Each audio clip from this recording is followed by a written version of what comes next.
Salut les amis, welcome on this platform. Sylvain Ited, c'est qui? Sylvain Ited, c'est l'ancien ambassadeur de la France au Niger.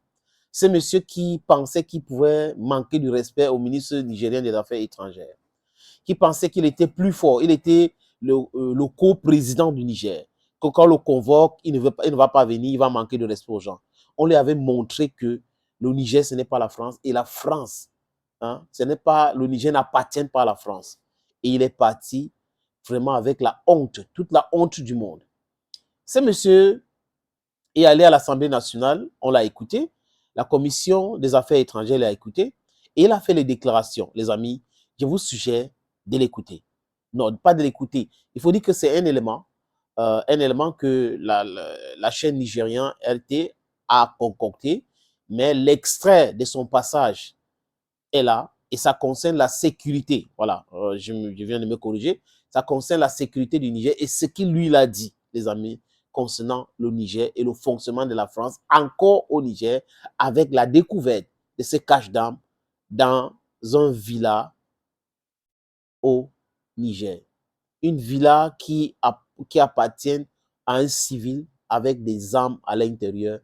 On n'a jamais vu ça. Les amis, écoutez cet élément. C'est dans cette même logique que l'ancien ambassadeur de France au Niger, Sylvain Ited, a déclaré lors de son audition à l'Assemblée nationale que la France dispose encore sur place au Niger des contacts avec lesquels elle continue à travailler. Nous suivons grâce à nos contacts sur place la politique intérieure nigérienne et continuons donc d'alimenter nos autorités politiques en information sur la situation.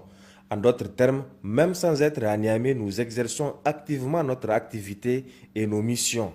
Malgré ces déclarations qui expriment l'opinion ambiante en France, Macron et son gouvernement ont choisi la voie du déni.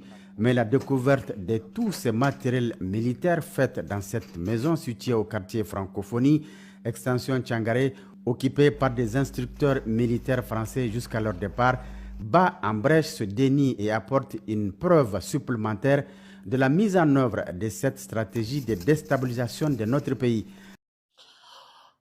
Quand vous écoutez cet élément, c'est un extrait d'un papier qui est passé sur la chaîne nationale du Niger, RTN, et la sortie de l'ancien président Mahamadou Issoufou, vous comprenez que Ited, c'est un gros menteur, c'est un gros manipulateur.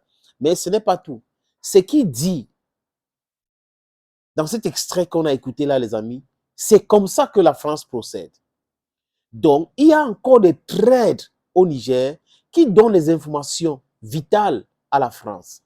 Donc, Abdourahmane Tiani, M. Salifou, le général Salifou, ils doivent enquêter. Il faut la police et le service secret de l'armée contre espionnage pour pouvoir démasquer tous ces espions-là qui continuent à donner l'information à la France. Parce que quand ils affirment qu'ils ont encore leurs contacts au Niger, et c'est à travers ces contacts-là qu'ils ont toutes les informations, certainement en train de manigancer pour la déstabilisation de ce pays, il sait de quoi il parle, et c'est réel. Et c'est bien, ça tombe bien, les amis, pour que la population, le peuple du Niger, s'élève. Et ceux qui sont des traîtres doivent se dénoncer ou fuir le Niger. Parce qu'on doit les arrêter et les mettre en prison.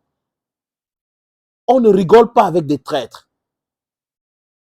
Vous ne pouvez pas, une puissance étrangère, un ambassadeur, dire dans l'Assemblée nationale qu'on a des gens chez les autres qui veulent se libérer et qu'on utilise ces gens-là pour avoir des informations et certainement pour les déstabiliser. Et vous pensez qu'on doit continuer comme ça? Je suis sûr que personne ne doit penser comme ça. Ce que nous devons faire aujourd'hui, les amis, c'est d'arrêter les traîtres. Il y en a au sein de l'armée, de la population. On doit tout faire pour les arrêter. Et j'ai fait confiance à Abdourahmane Tiani et Salifou Maudi. Il faut arrêter avec ça. Merci beaucoup, Sylvain Ited, de vendre la mèche. Mais ne pensez pas que les Nigériens étaient dupes. Hein. Ils savent. Ils savent qu'au sein, il y a des traîtres. Ils savent qu'il y a des traîtres. Mais la puissance nuisible de ces traîtres-là, c'était à quel niveau? Voilà ce qu'il faut savoir maintenant. Il faut savoir, ils étaient nuisibles, qu'est-ce qu'ils faisaient? Est-ce que c'est de ça qu'il est question aujourd'hui, les amis? We are not fools. Et il y a une plainte contre lui que M. Issoufou a portée parce que M. Issoufou dit que les déclarations que M. Itet a fait à son sujet concernant son implication dans ce qu'ils appellent le coup d'État au Niger, nous, il n'y a jamais eu un coup d'État au Niger. Il y a eu une transition douce ou en douceur.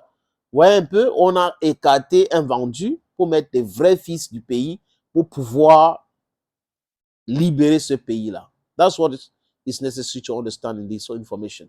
Donc, il y a une plainte en France contre lui pour mensonge.